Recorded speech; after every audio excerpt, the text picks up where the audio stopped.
So let's talk a little bit about that, making sure you don't lose the deal from LOI to APA. And I give them the expectation sometimes I might get a sight unseen LOI, and we're all in agreement that before you start dancing with these buyers, you have to really get to know them and meet with them in person and before signing an LOI, because then you're committed. And a lot of times, unfortunately, in the 26 years I've been, a lot of times buyers don't follow their own LOI. And that's why we like, as brokers, we like going to contract because it sets the stage for the deal, but most buyers do not follow their own LOI. So, Yeah.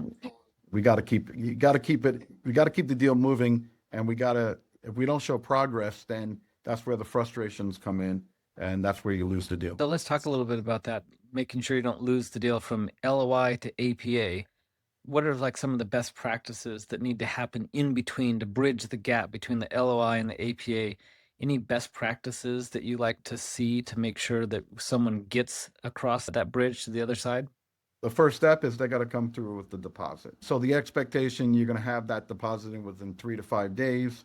And if you can cross that threshold and get the deposit in, then we're moving into diligence. Anything past that, the deal is getting stale, it's going to get old, and you're going to deal frustration. If everyone does their job, the buyer does their job to make the application for the SBA loan quickly while the due diligence going on, and even approach the landlord, depending on how tough the landlord's going to be. Everything should roll right into a 90-day process for an SBA loan. So you just got to know your time frames as a business broker, and you got to educate your buyer what they're up against and the time frame so they know how to get there on time.